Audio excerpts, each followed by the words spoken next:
Now, what I'm seeing is there some agents that they didn't see the change in the market coming. And they've got a listing where they didn't set these expectations with the seller. And now that listing is just sitting.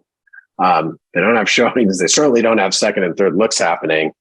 And maybe that agent feels a little bit stuck and they don't know how to proactively communicate. How would you handle that? Well, the first thing that happens when agents aren't sure how to communicate, they tend to avoid. So don't avoid the communication. When there's a problem, run at it.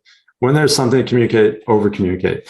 What I would do is I don't want the seller just relying on my opinion or my intuition or anything else. I want to show them in black and white. So what I'm going to do is I'm going to pull up market stats. I'm going to say, hey, let's look at some of these stats.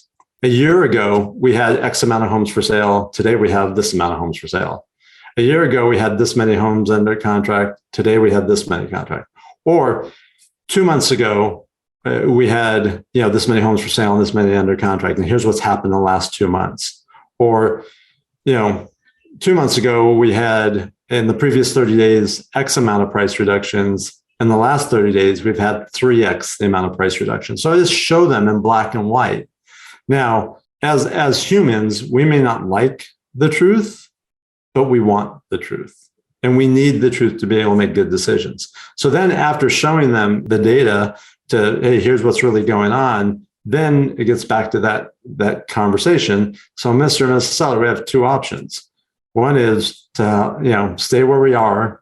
What's going to happen is the home's going to get market worn or stale, and you're going to make other properties look good. And the next ones that come on the market, they see yours isn't selling, so they're going to price lower, and you're going to help sell other houses. Or we make an adjustment now, get your home sold. Again, I know it doesn't feel good, and I know it's not going to feel good. I also know, because I've been through this so many times, 6 months from now, you're going to look back and say, wow, I'm glad we did what we did when we did it.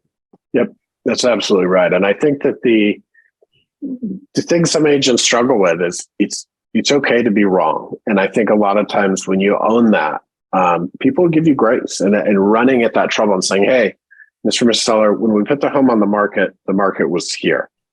In the 30, 45 days, whatever, since we put the home on the market, we're seeing a seismic shift in the market. Look at all the new homes that came on. And so when we see this through the eyes of a buyer, we need to make a price improvement and a price change so that your home is the most attractive one. And I love how you said it. It's your home is the one that sells versus being the home that helps your neighbor's home sell.